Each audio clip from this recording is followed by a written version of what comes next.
Bismillahirrahmanirrahim. Assalamualaikum warahmatullahi wabarakatuh.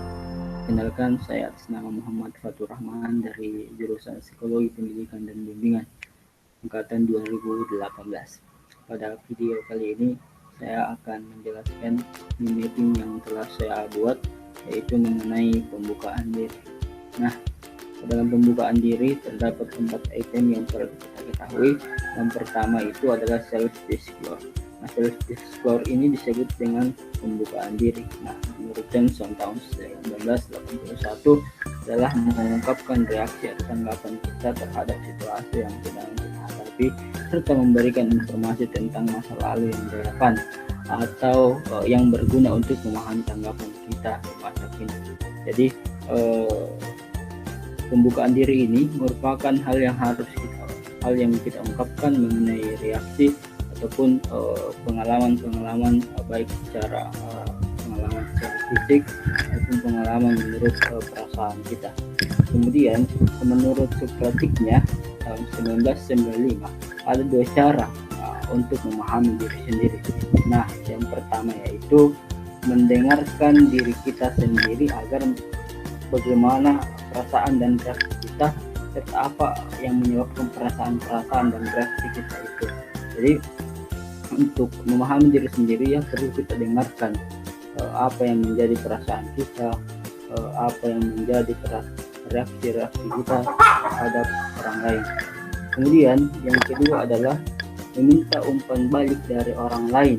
Artinya setelah kita membuka diri, kita meminta penilaian dari orang lain tentang bagaimana diri kita ini yang sebenarnya dari sudut pandang orang lain.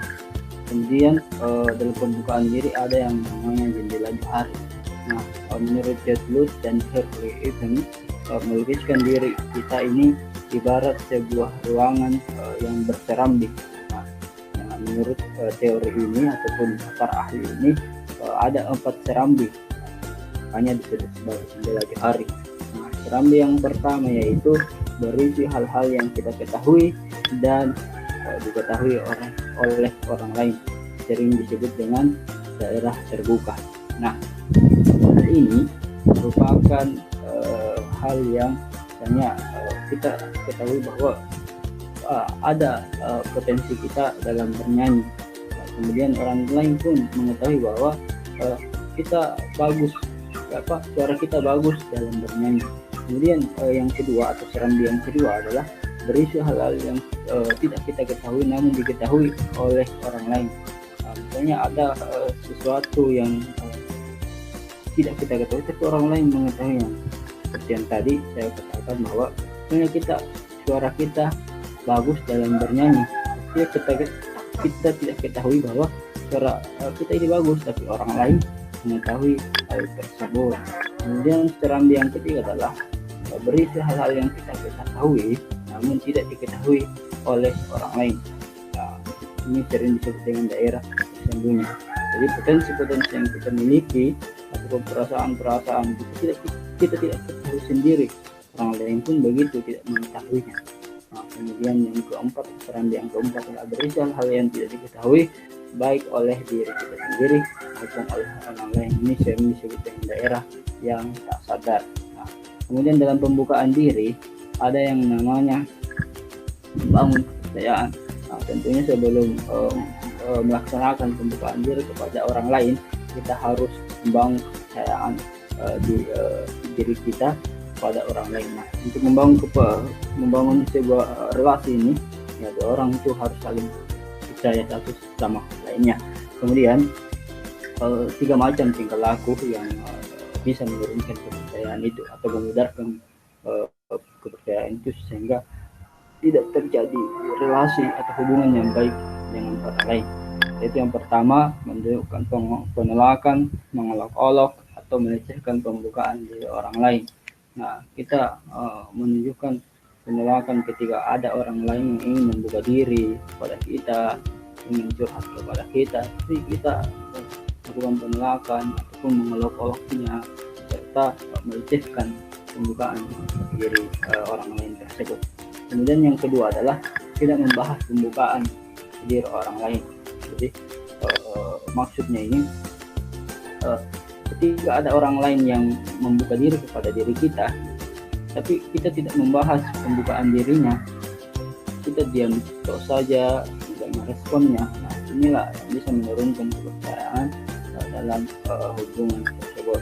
Kemudian yang ketiga adalah tidak mau mengungkapkan pikiran, perasaan, dan reaksi kita kepada orang lain, kendati ia telah menunjukkan penerimaan, dukungan, dan kerja yang sama. Jadi kita tidak mau mengungkapkan diri kita yang sebenarnya. Nah, inilah yang biasa menunjukkan kepercayaan orang lain kepada diri kita. Akhirnya apa? Terjadi tidak percayaan di antara keduanya. Kemudian dengan pembukaan diri juga ada yang namanya mempercaya dan dipercayai. Mempercaya ini artinya rela menghadapi resiko, menerima akibat-akibat menguntungkan atau merugikan dengan menjadikan diri kita yang rentan di hadapan orang lain. Tepatnya mempercayai yang meliputi berarti membuka diri dan rela menunjukkan penerimaan dan kepada orang lain. Jadi ketika kita dipercayai, kita membuka diri, kita rela menunjukkan penerimaan, artinya kita terima orang lain pun terima dengan pembukaan diri kita. Kemudian yang disebut dengan dipercayai, ya artinya rela menanggapi orang lain yang mengambil resiko dengan cara menunjukkan jaminan bahwa orang lain tersebut akan menerima akibat-akibat yang menguntungkan.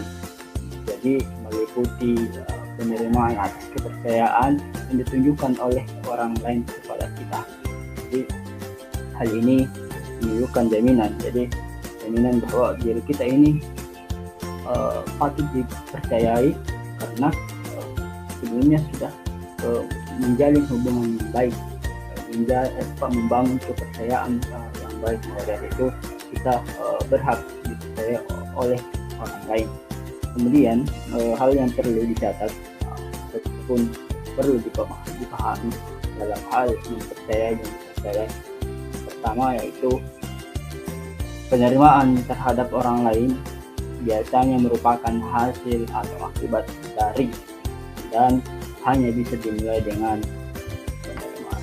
Jadi penerimaan terhadap orang lain biasanya merupakan hasil atau akibat. Dari itu kita hanya bisa dinilai hal itu, bisa penerimaan terhadap orang lain itu bisa dinilai dengan penerimaan dari kita sendiri. Kemudian yang kedua adalah penerimaan. Nah, penerimaan dari orang lain merupakan kunci untuk mengurangi kecemasan atau takut bahwa diri kita ini menjadi rentan terhadap serangan dari orang lain.